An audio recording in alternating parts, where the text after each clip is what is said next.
হরে কৃষ্ণ। জয় নিতাই, জয় গৌর। সকলে ভালো আছেন?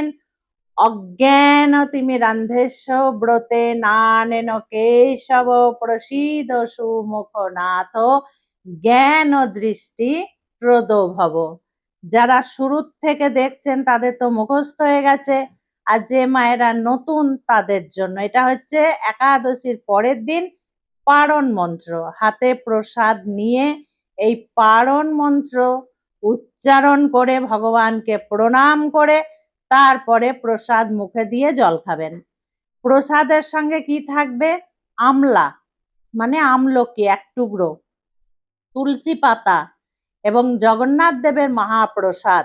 যদি মহাপ্রসাদ না থাকে তাহলে গোবিন্দকে সেদিন চিড়ে, মুড়ি, মুড়কি এই সমস্ত ভোগ নিবেদন করে আপনারা পারণ সারবেন। সঙ্গে কিন্তু একটা তুলসী পাতা অবশ্যই থাকবে প্রসাদের সঙ্গে। একদিন মহারাজ যুধিষ্ঠির ভগবান শ্রীকৃষ্ণকে জিজ্ঞাসা করলেন, হে প্রভু, শ্রাবণ মাসের শুক্লপক্ষের একাদশীর নাম কি?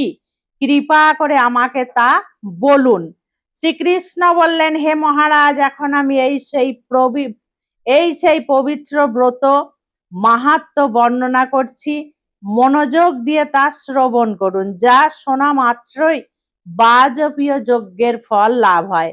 প্রাচীনকালে দাপর যুগের শুরুতে মহিষজিৎ নামে এক বিখ্যাত রাজা ছিলেন। তিনি মাহিষ্মতি নগরে রাজত্ব করতেন, কিন্তু দুঃখের বিষয় এই যে তার মনে বিন্দুমাত্র সুখ শান্তি ছিল না, কেননা তিনি ছিলেন অপুত্র। পুত্রহীনাদের ইহলোকে বা পরলোকে কোথাও সুখ হয় না। এই রূপ চিন্তা করতে করতে বহুদিন কেটে গেল, কিন্তু তবু পুত্র মুখ সে দর্শন করতে পারল না। পুত্র থেকে সে বঞ্চিতই থাকলো। নিজেকে অত্যন্ত দুর্ভাগা মনে করে রাজা চিন্তাগ্রস্ত হলেন।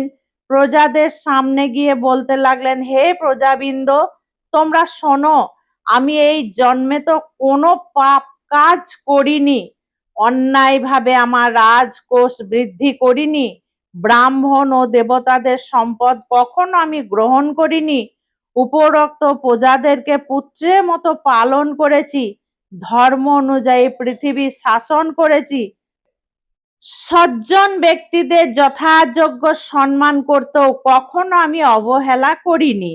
তাই হে ব্রাহ্মণগণ, এই প্রকার ধর্মপথ অবলম্বন করার সত্ত্বেও কেন আমার কোনো পুত্র সন্তান লাভ হলো না, আমাকে আপনারা কৃপা করে বলুন এবং তার অনুসন্ধান করুন। রাজার এই প্রকার কাতর মিনতি শুনে শ্রবণ করে সেই সমস্ত ব্যক্তিরা, রাজভক্ত, পুরোহিত, ব্রাহ্মণগণ রাজার মঙ্গলের জন্য গভীর বনে ত্রিকাললোচন মুনির কাছে যেতে মনস্থর করলেন। এইবার বনের মধ্যে ঋষিদের আশ্রম দেখতে দেখতে যাবার সময় এক মুনির সন্ধান পেলেন। তিনি দীর্ঘায়ু এবং নিরোগ, মানে সেই ঋষি দীর্ঘায়ু ছিলেন এবং নিরোগ, কোনো রোগ ছিল না। নিরাহারে ঘোর তপস্যায় মগ্ন ছিলেন, কোনো আহার করতেন না। সর্বশাস্ত্র বিশারদ, ধর্মতজ্ঞ ও ত্রিকালজ্ঞ সেই মহামুনির লোমশ নামে পরিচিত, কারণ ব্রহ্মার এক কল্প অতিবাহিত হলে মুনিবরের গায়ের একটি লোম পরিতপ্ত হতো। এই কারণে এই মহামুনির নাম হচ্ছে লোমশ। তাকে দেখে সকলেই ধন্য হলেন। তারপর বলতে লাগলেন, আমাদের বহু জন্মের সৌভাগ্যের ফলে আজ আমরা এই মুনিবরের সাক্ষাৎ লাভ করলাম। তারপরে ঋষিবর তাদের সম্বর্ধন করলেন। কি কারণে আপনারা এখানে এসেছেন এবং কেনই বা আমার এত প্রশংসা করছেন তা স্পষ্ট করে বলুন। আপনাদের যাতে মঙ্গল হয় আমি নিশ্চয় তার চেষ্টা করব। ব্রাহ্মণেরা বললেন, হে ঋষিবর, আমরা যে উদ্দেশ্যে এখানে এসেছি আপনি তা কৃপা করে শুনুন। এই পৃথিবীতে আপনার মতো শ্রেষ্ঠ ব্যক্তি আর কোথাও নেই। মহিজ্জিৎ নামে এক রাজা নিঃসন্তান হওয়ায় অতি দুঃখে দিন যাপন করছেন। আমরা তার প্রজা। তিনি আমাদেরকে পুত্রের মতো পালন করেন, কিন্তু তিনি পুত্রহীন বলে আমরাও সবাই মর্মাহত। তার দুঃখ দূর করতে আমরা এই বনে প্রবেশ করেছি। হে ব্রাহ্মণ শ্রেষ্ঠ, রাজা যাতে পুত্রের মুখ দর্শন করতে পারেন, কৃপা করে তার কোনো উপায় আমাদেরকে আপনি বলুন। তাদের কথা শুনে মুনিবর ধ্যানমগ্ন হলেন। কিছুক্ষণ পরে রাজার পূর্বজন্ম বৃত্তান্ত বলতে লাগলেন। এই রাজা পূর্বজন্মে এক দরিদ্র বৈশ্য ছিলেন। একবার তিনি একটি অন্যায় কার্য করে ফেলেন। ব্যবসা করবার জন্য তিনি এক গ্রাম থেকে অন্য গ্রামে যাতায়াত করতেন। এক সময় জ্যৈষ্ঠ মাসের শুক্লপক্ষের দশমীর দিনে কোথাও যাবার পথে তিনি অত্যন্ত তৃষ্ণাহত হয়ে পড়লেন। খুব জল তেষ্টা পেয়েছিল। গ্রাম প্রান্তে একটি জলাশয় তিনি দেখতে পান। সেখানে জল পানের জন্য যান, কিন্তু কি ঘটলো দেখুন। এখানে একটি গাভী ও তার বাছুর সেখানে জল পান করছিল। তাদেরকে তাড়িয়ে দিয়ে তিনি নিজে জল পান করতে লাগলেন। এই পাপ কর্মের ফলে তিনি পুত্র সুখে বঞ্চিত হয়েছেন। কিন্তু পূর্বজন্মের কোনো পুণ্যের ফলে তিনি এই জন্মে রাজ্য সুখ ভোগ করছেন। হে মুনিবর, শাস্ত্রতে আছে যে পুণ্য দ্বারা পাপ ক্ষয় হয়, তাই আপনি এমন একটি পূর্ণ ব্রতের উপদেশ করুন যাতে তার পাপ দূর হয় এবং আপনার অনুগ্রহে তিনি পুত্র সন্তান লাভ করতে পারেন। লোমশ মুনি বললেন, শ্রাবণ মাসের কৃষ্ণপক্ষের পবিত্র রৌপণী একাদশী ব্রত অভীষ্ট ফল প্রদান করে। আপনারা যথাবিধি তা সকলে পালন করুন। লোমশ মুনির উপদেশ শুনে আনন্দ চিত্রে গৃহে প্রত্যাবর্তন করেন। তাঁরা রাজাকে সেই সকল কথা জানালেন। তারপর সকলে মিলে মুনির নির্দেশ অনুসারে ব্রত পালন করলেন। তাদের সকলের পূর্ণ ফল রাজাকে প্রদান করলেন। দেখুন, রাজা যদি ভালো হয়, প্রজারা কি না করতে পারে না। প্রজারা কিন্তু সকলে মিলে এই একাদশী ব্রত পালন করে ফলটা কিন্তু নিজেদের রাজ্যের রাজাকে প্রদান করলেন। প্রজারা সেই পূর্ণ প্রভাবে রাজমহিষী গর্ভবতী হলেন।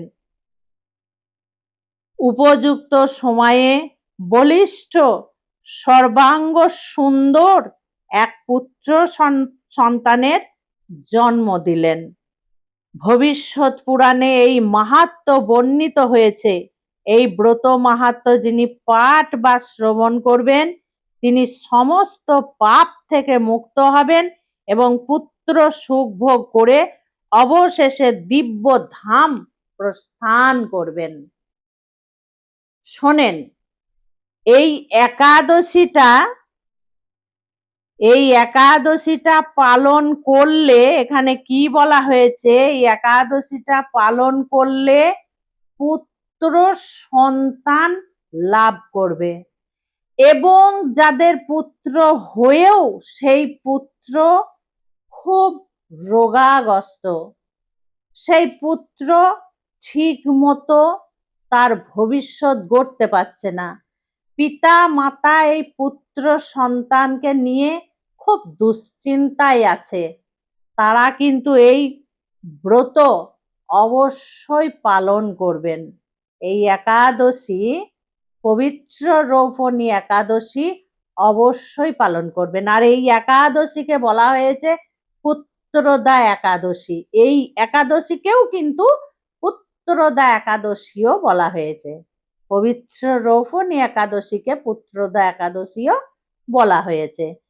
এবার শুনুন ভালো করে, 6ই ভাদ্র 23শে আগস্ট সোমবার এই পবিত্র রোপণী একাদশী। কিন্তু এই একাদশী এখানে আমাদের বৈষ্ণব পঞ্জিকা অনুযায়ী শ্রী শ্রী ব্যঞ্জলি মহাদ্বাদশী ব্রত বলা হয়েছে। আমাদের এই একাদশীটা মহাদ্বাদশীতে পালন করা হচ্ছে। মহাদ্বাদশীকে আমাদের একাদশী রূপে ধরা হচ্ছে। কারণ দশমী বিদ্যা একাদশী যেহেতু করতে নেই, তাই এই একাদশীটা পড়েছে মহাব্যঞ্জলি দ্বাদশী। পারণের সময় আর মায়েরা কষ্ট পাবে না, এই সংক্ষেপে অল্পের মধ্যে পারণ আর নেই, কোনো চিন্তা নেই। পারণ হবে পরের দিন অর্থাৎ মঙ্গলবারের দিন সকাল 5টা থেকে। সকাল 5টা থেকে 5:52 পর্যন্ত পারণ, মানে 6টা বাজতে 8 মিনিট আগে পালন করে নেবে মায়েরা, চেষ্টা করবে। এবার আমাকে এর আগে ফোন করেছিল মায়েরা যে মা আমাদের একটু দেরি হয়ে গেছে, কোনো অসুবিধা নেই, ঠিকভাবে করার চেষ্টা অবশ্যই আপনারা করবেন, বোঝা গেল? তবে যে মায়েদের পুত্র সন্তান হয়নি বা যে মায়েদের পুত্র সন্তান নেওয়ার ইচ্ছে বা যে মায়েদের পুত্র সন্তান নিয়ে খুব কষ্ট, তারা কিন্তু এই একাদশী ব্রতটা অবশ্যই পালন করবেন। খুব ভালো থাকবেন, সুস্থ থাকবেন, এইভাবে প্রত্যেকটা ভিডিও দেখতে থাকবেন। আজকে আসছি। হরে কৃষ্ণ, জয় নিতাই, জয় গৌর।